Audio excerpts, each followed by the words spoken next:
Let's talk about the step-by-step process of creating effective and compelling elevator pitches for podcasters.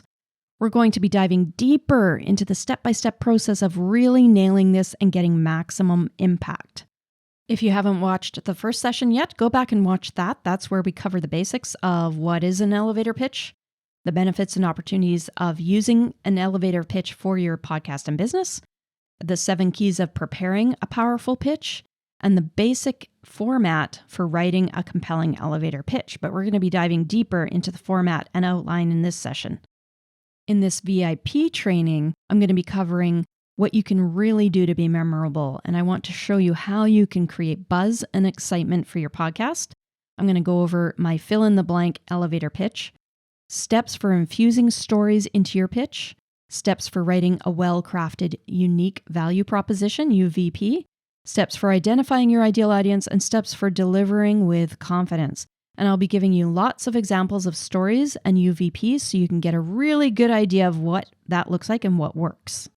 Today, I've got another workbook for you that you can go download through the link provided. It normally has a $97 value, but you can get it complimentary today, and you can use that as we go through this session. It's only for VIPs. So my name again is Jennifer Hensel. I'm the founder of the Women in Podcasting Network and Elevating You Club, and I also host the Women in Podcasting Show. If you were in our first session, you heard my story about how I was able to switch my business from part-time to full-time through creating communities around my message, and an elevator pitch is a key component of that. I explained how I founded a large business network, and I've created several communities. I've planned and promoted over 500 networking events of all sizes, and I've seen thousands and thousands of elevator pitches over the years, and I've also seen the short and long-term results of someone's elevator pitch, so I can tell you what works and what doesn't work. So last time I shared the strategy and the benefits of why to use an elevator pitch, which is to build awareness, attract your ideal audience, connect with other podcasters, and magnetize collaborators, right? But an elevator pitch is a well-crafted message that requires planning and preparation. And so in this video, I'll be sharing the format more in depth and giving you some step-by-step actions you can take to put an effective and powerful elevator pitch together. We talked about how important it is to connect with others, not only for growing your podcast and the well-being of your business, but also for your well-being.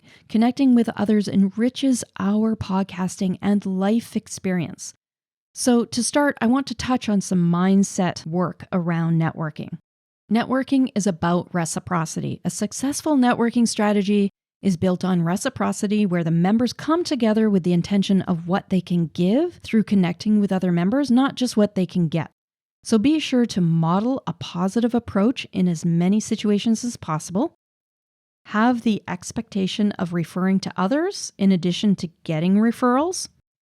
Figure out the people you can help in addition to who can help you.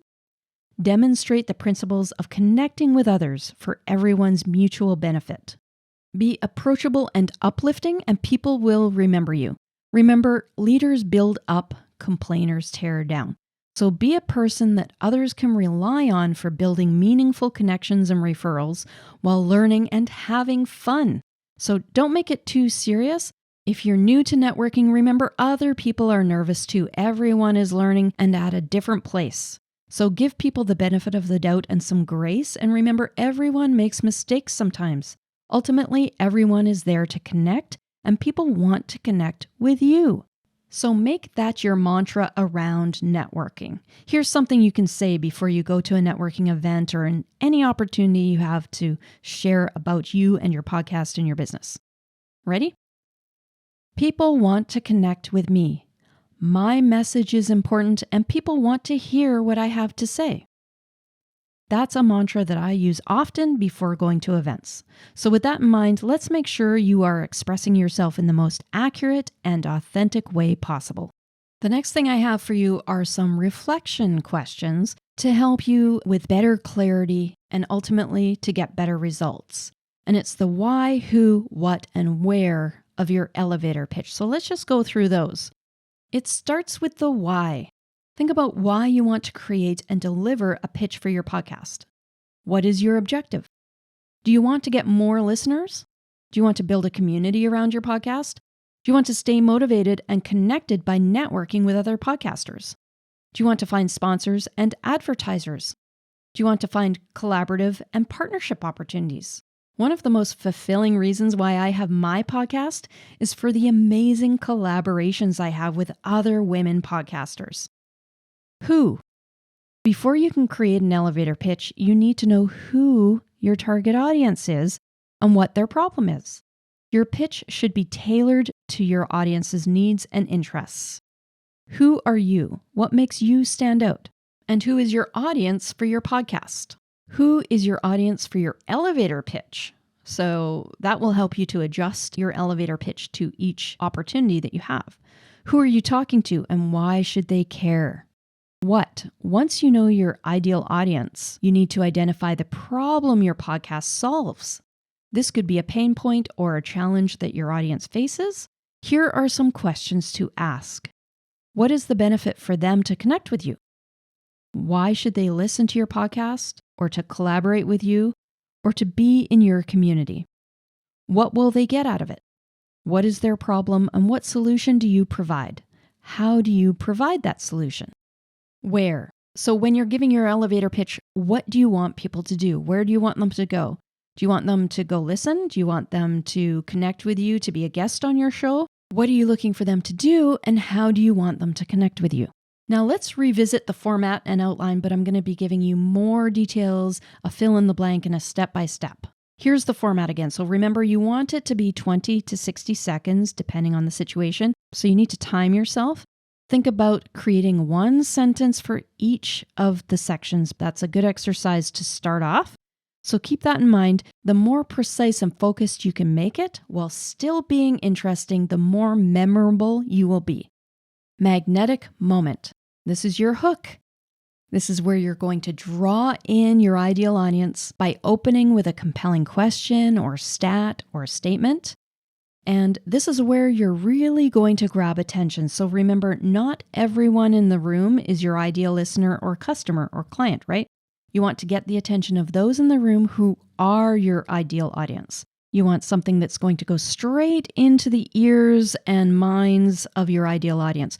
This is also where you can adjust your pitch to reach different audiences, right? My magnetic moment would be different if I'm at a networking event for my fellow podcasters than if I'm in a room with entrepreneurs who are interested in learning about podcasting, right? So, examples of opening questions that I've used, and you can listen to these and think about what might work for your niche, your specific niche, and the audience that you're speaking to. So here's one I've used a lot in entrepreneurial situations, networking. Okay, and I'll ask people to raise their hands. So I'll say, who here feels overwhelmed with all the marketing options? And I'll just raise my hand, and that'll make almost everyone in the room every time raise their hand, right? And then, of course, I'll provide solutions. And then some of the other ones I shared with you before, but in case you missed them, do you love listening to podcasts to learn new skills? Have you ever wanted to start your own podcast to grow your business? Have you ever wanted to be a guest on a podcast to greatly expand your reach? And here's some other ones. Are you 100% clear on how you're generating and collecting leads?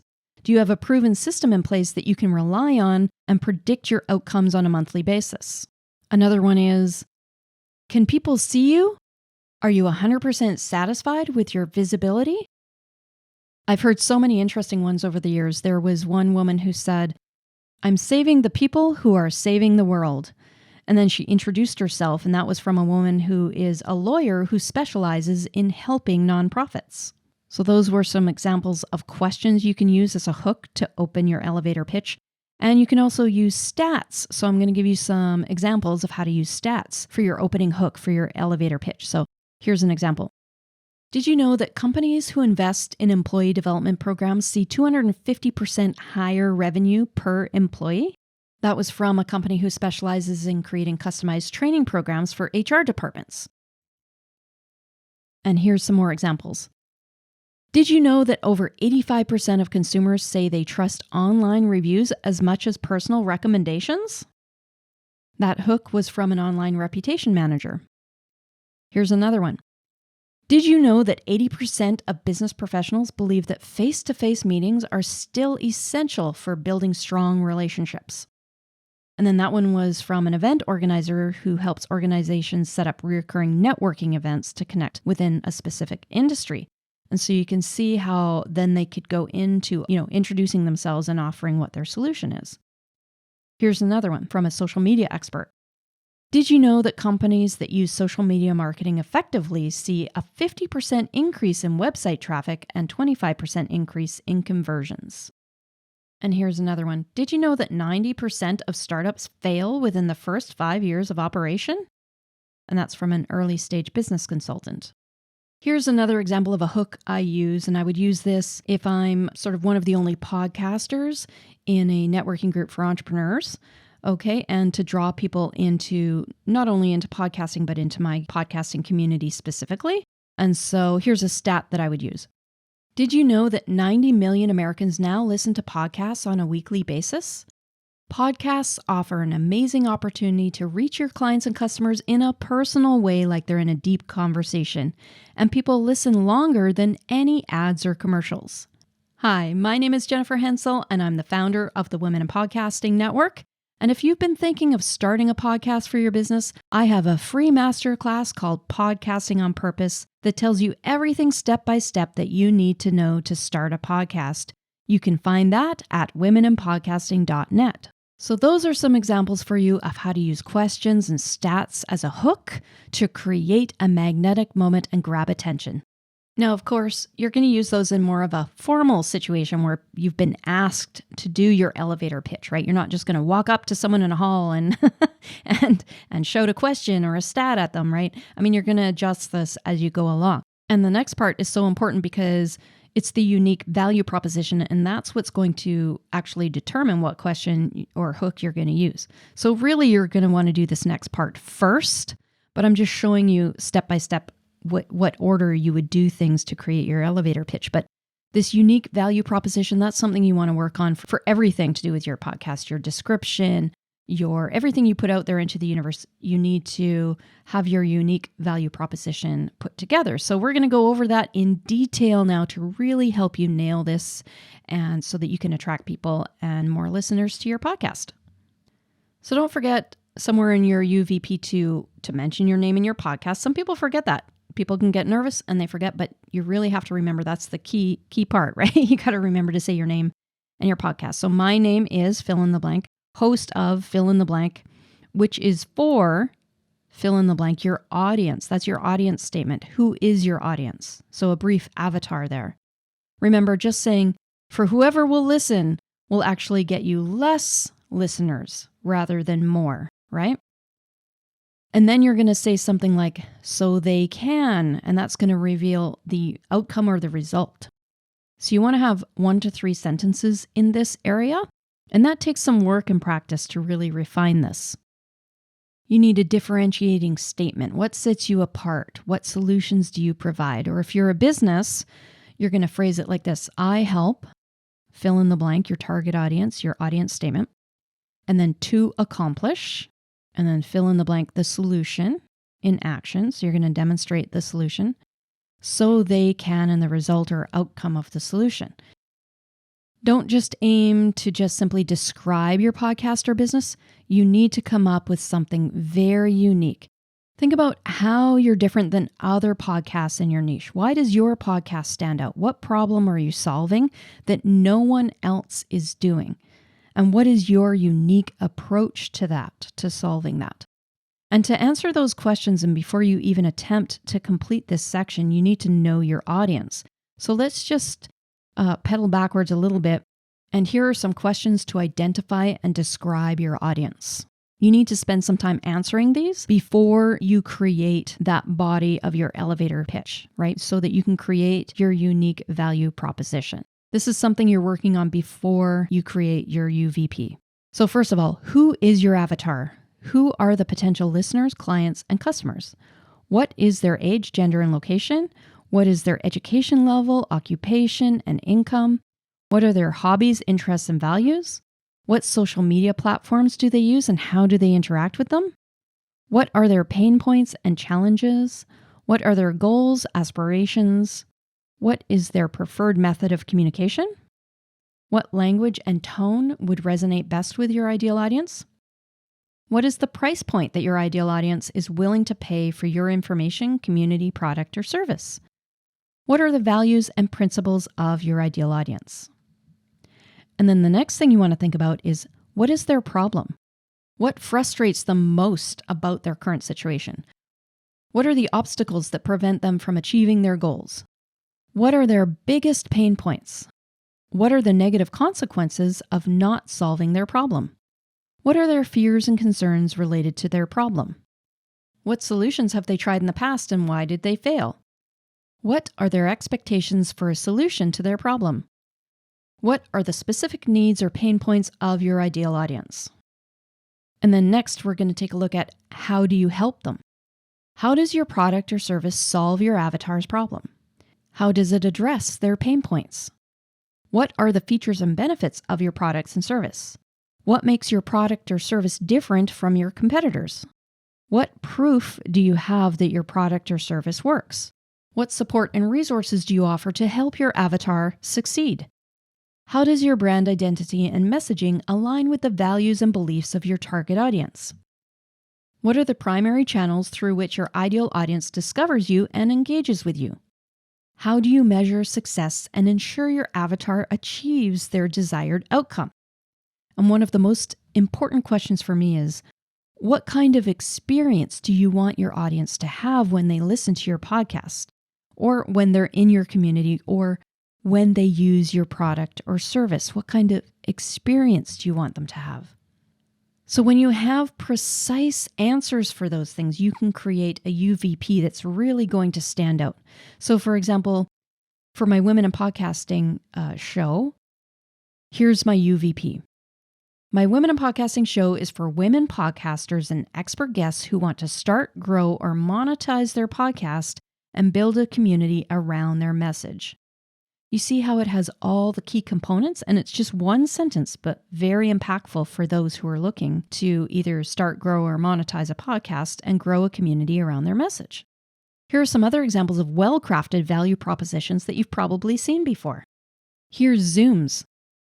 Video conferencing, web conferencing, webinars, screen sharing, and more. Easy, reliable, and affordable online meetings. Here's Netflix's UVP. Watch TV shows and movies anytime, anywhere. Only $9.95 per month. Cancel anytime. See how they've hit every single concern or question. They've answered everything in that one sentence. Here's one for Slack. Where work happens. When your team needs to kick off a project, hire a new employee, deploy some code, review sales contracts, finalize next year's budget, measure an A/B test, plan your next office opening, and more. Slack has you covered. Well, they've pretty much covered everything with that one. Uber, the smartest way to get around. One tap and a car comes directly to you. Your driver knows exactly where you are, and payment is completely cashless. Airbnb, belong anywhere. Rent unique places to stay from local hosts in 191 countries. Feel at home anywhere you go in the world with Airbnb.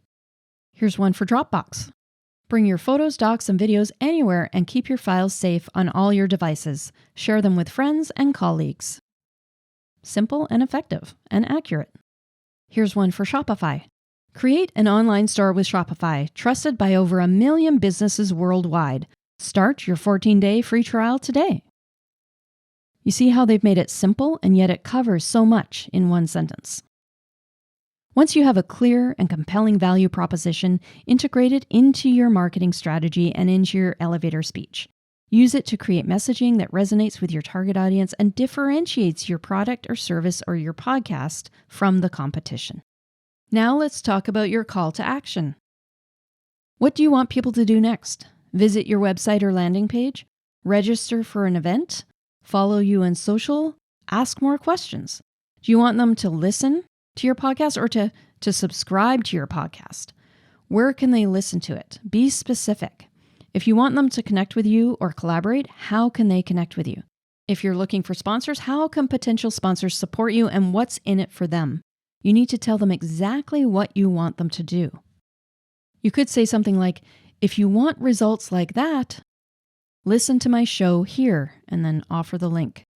Or I have a free masterclass that shows you how go here to this link, or you could say scan the QR code on my business card. Or if you just talked about your crime podcast, you could say, if you enjoy mysteries, join us over here in our podcast. If you want to connect with other people who love to laugh, if it was about comedy, then we invite you to listen over here. And then, so you want to have a compelling closing as well as a compelling opening and UVP. Okay? Now I want to talk about customizing it to different audiences, and I'm going to give you a few more examples of what I go through, what I think about, and how I customize it to different audiences. Okay? So let's see what it looks like to work through the outline and do this. So number one, the audience is a women's network with coaches, speakers, podcasters, and creators. So here's the magnetic moment question. Would you like to learn a proven system for monetizing your message and earning extra income from your expertise and monetizing your podcast? And then the intro would be, and you're going to see I'm skipping over a part here. Hi, my name is Jennifer Hensel, and my mission is to lift women's voices and stories globally.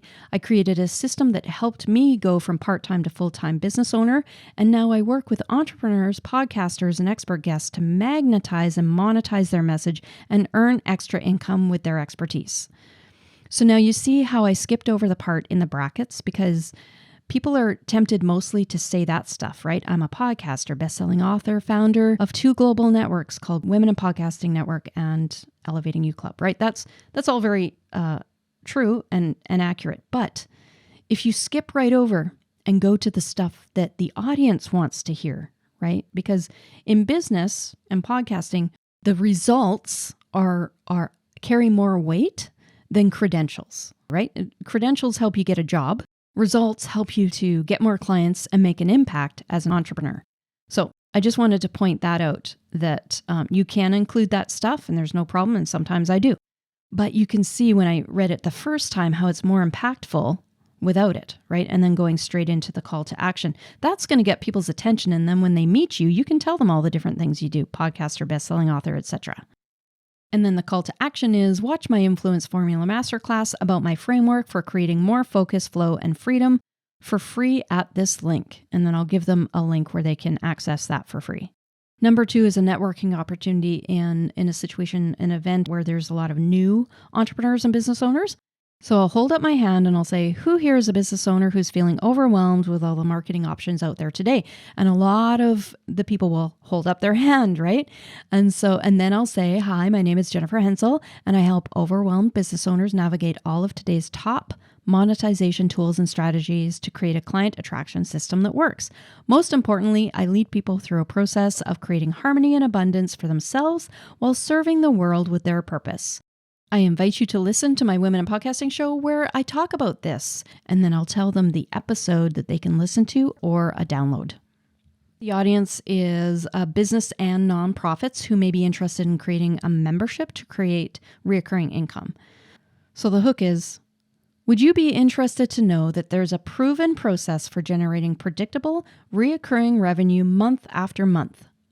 Hi, my name is Jennifer Hensel, and I love creating opportunities for people to connect and collaborate in meaningful ways.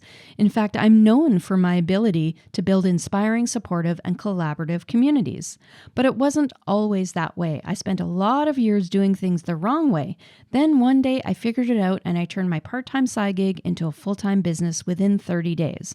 If you'd like to learn my methods for creating an engaging community and generating recurring monthly income within the next 30 days, I invite you to listen, and then I'll tell them the episode that they can listen to, or I'll direct them to a masterclass or a download.